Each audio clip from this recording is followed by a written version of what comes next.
काम करने का मौका मिला। और बिहार में हम लोग गठबंधन की सरकार में थे, तो विशेष करके मुस्लिम समाज के मन में अनेक प्रकार का डर था कि बीजेपी सरकार में शामिल है, क्या होगा नहीं होगा। लेकिन आपने देखा होगा कि जब तक बीजेपी सरकार में थी कि किसी प्रकार का भेदभाव कोई तफरका हुआ होगा। और ये जो हिंदू मुस्लिम दंगों का एक बड़ा कारण रहता था कब्रिस्तान की घेराबंदी नहीं थी, उस जमीन को लेकर विवाद होता था। तो 2005 में जब हमारी सरकार बनी तो हम लोगों ने तय किया कि हम कब्रिस्तान की घेराबंदी करेंगे और जो विवाद की जड़ उसको खत्म कर देंगे।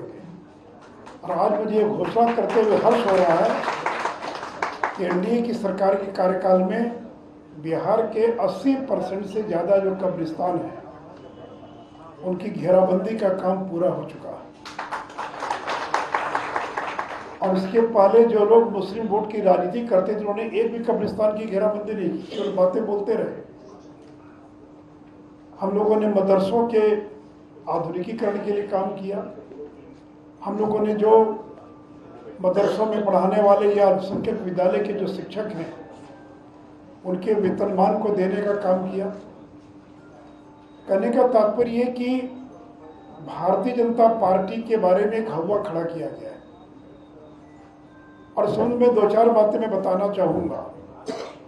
अभी हाल में आपने देखा होगा कि आदरणीय प्रधानमंत्री जी ने कश्मीर से एक मुस्लिम व्यक्ति को सांसद के नाते मनोनीत करने का काम किया है। और गुर्जर समाज से आने वाले गुलाम अली ये कश्मीर से भारतीय जनता पार्टी की सरकार द्वारा मनोनीत राज्यसभा के सांसद हैं, जिन्होंने हाल में भारतीय जनता पार्टी की सदस्यता भी ग्रहण कर ली है। मित्रों, जब से नरेंद्र मोदी प्रधानमंत्री बने हैं तो दुनिया के जो मुस्लिम देश हैं उनके साथ इतना बेहतरीन संबंध स्थापित किया है, वो चाहे यूएई हो या अन्य देश हो। और मैं कह सकता हूं कि आज़ादी के बाद सबसे बढ़िया संबंध, बेहतरीन संबंध मुस्लिम देशों के साथ अगर किसी ने स्थापित किया तो उस व्यक्ति का नाम नरेंद्र मोदी है।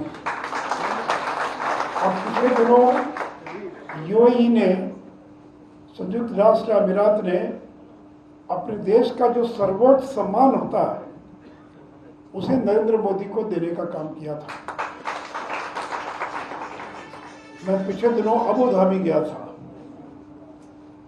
अबू धाबी और यूएई आपको मालूम है कि मुस्लिम देश है, लेकिन नरेंद्र मोदी के प्रयास से अबू धाबी में एक भव्य मंदिर बनकर तैयार हो रहा है।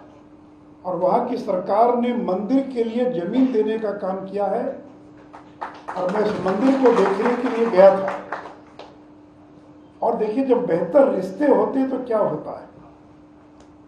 और देखिए, भारतीय जनता पार्टी कभी स्वीकार नहीं कर सकती कि कोई व्यक्ति किसी भी दूसरे धर्म के बारे में अनाप शनाप शब्दों का प्रयोग करे। और जब हमारी पार्टी की एक नेत्री नुपुर शर्मा ने मोहम्मद साहब के बारे में अपमानजनक शब्दों का प्रयोग किया तो पार्टी ने तुरंत कार्रवाई करते हुए उसको निलंबित करने का काम किया। हम अलग अलग धर्म हो सकते हैं, लेकिन कोई व्यक्ति किसी दूसरे धर्म पर टिप्पणी करे और ऐसी टिप्पणी करे जो लोगों की भावनाओं को आहत करे, ये कभी भी स्वीकार्य नहीं हो सकता है। मित्रों, मैं अभी होली के दौरान इंडोनेशिया गया था। आपको मालूम है कि इंडोनेशिया दुनिया के अंदर सर्वाधिक मुस्लिम आबादी वाला देश इंडोनेशिया है। और मुझे आश्चर्य लगा कि इंडोनेशिया जो मुस्लिम आबादी वाला देश है सबसे ज़्यादा, वहाँ की एयरलाइंस का नाम है गरुड़ एयरवेज। यानी भारत के अंदर भी किसी एयरलाइंस जो है उसमें गरुड़ का प्रतीक नहीं है। गरुड़ किसका वाहन है? ये विष्णु का वाहन है। तो मुस्लिम देश की जो सबसे बड़ी एयरलाइंस है उसका नाम है गरुड़ा एयरवेज और उसका प्रतीक है गरुड़। और मैं बाली में था 4 दिनों तक। यानी हिंदू मुसलमानों के बीच में जो बेहतर रिश्ते हैं और वहाँ पर रामायण से लेकर रामलीला का मंचन जिस बड़े पैमाने पर होता है, तो लोग ये कहते हैं कि हमारा धर्म अलग होगा लेकिन हमारी संस्कृति एक है। हमारी जो भारतीय संस्कृति है ये रामकृष्ण उसके प्रतीक है, किसी धर्म के प्रतीक नहीं है। और इसलिए जब वंदे मातरम की बात आती तो मुझे बहुत आश्चर्य लगता है। रविशंकर जी यहाँ बैठे वर्षों तक भारत की संसद में वर्षों से हैं। भारत की पार्लियामेंट का जब सत्र प्रारंभ होता है तो वंदे मातरम से सत्र प्रारंभ होता है और जब सत्र का समापन होता है तो जनगण मन से होता है। अगर भारत की संसद के अंदर देश के सभी राज्यों के सभी राजनीतिक दलों के मुस्लिम सांसद अगर वंदे मातरम का गायन कर सकते हैं और कोई किसी ने कभी विरोध नहीं किया, तो कुछ मुल्ला मौलवी कहे कि साहब वंदे मातरम, हम वंदे मातरम नहीं बोलेंगे, वंदे मातरम का गान करना उचित नहीं है, कि कहाँ तक और उचित होगा। और मित्रों, नरेंद्र मोदी जब देश के प्रधानमंत्री बने उसके पहले गुजरात में मुख्यमंत्री थे और उनके मुख्यमंत्री बनने के पहले कोई ऐसा महीना नहीं था जब गुजरात में दंगे नहीं होते थे। लेकिन उनके 12-13 वर्षों के कार्यकाल में गोधरा के दंगों को अगर छोड़ दे, जो एक घटना घटी जिसका एक अलग इतिहास है, पिछले 10-12 वर्षों में गुजरात में एक भी दंगा नहीं हुआ है, एक भी हिंदू मुस्लिम दंगा नहीं हुआ। और 9 साल हो गया नरेंद्र मोदी को देश का प्रधानमंत्री बने हुए, देश के किसी राज्य में कहीं कोई हिंदू मुस्लिम दंगा हुआ? और देखिए, और नागालैंड में हमारी सरकार है, मेघालय में हमारे 2 विधायक जीत कर आए, मिजोरम के अंदर। तो यानी जो ईसाई बहुल इलाके हैं, बहुत भय पैदा करने का प्रयास किया गया, लेकिन उसके बावजूद ईसाई समाज के लोगों ने वोट दिया और बीजेपी वहां सरकार में शामिल है। आज ही मैं पढ़ रहा था, केरल के अंदर राष्ट्रीय स्वयंसेवक संघ ने केरल के अंदर जो ईसाई समुदाय के लोग हैं और जो मुस्लिम समुदाय के लोग हैं उनके साथ वार्ता की पहल शुरू की है। और पिछले दिनों आपने देखा होगा आरएसएस के जो चीफ है श्री मोहन भागवत जी, उन्होंने देश के कुछ प्रमुख मुस्लिम धर्म गुरुओं के साथ और विचारों का आदान प्रदान प्रारंभ किया कि हमारे और आपके बीच के रिश्ते और बेहतर कैसे हों, क्या दूरियां हैं, क्या कारण है। और से मित्रों, जब हम कहते हैं कि पूरी दुनिया में अगर सबसे ज़्यादा मुसलमान किसी मुल्क में सुरक्षित हैं तो उस देश का नाम भारत देश है। अब इसका जो दलित असुरक्षित है, अगर कोई मुसलमान को कोई 1-2 जगह किसी ने कुछ तंग किया तो उसका मतलब ये कदापि नहीं कि पूरे देश के अंदर मुस्लिम जो है वो असुरक्षित है। और जब किसी ने कहा कि मुसलमानों की सुरक्षा की गारंटी जो है वो बगल का हिंदू समाज है। और इसलिए हमको ये प्रयास करना है कि कैसे और बेहतर जो है हम रिश्तों के साथ इस दूरी को कम करने का प्रयास करें। मित्रों, इस देश के अंदर निरक्षरता, गरीबी, बड़ी संख्या में लोग निरक्षर हैं। और अगर आप सर्वेक्षण करेंगे तो देश में जितने इलिटरेट निरक्षर हैं, जितने गरीब हैं, तो उसमें बहुत बड़ी आबादी मुस्लिम समुदाय की दिखाई पड़ेगी।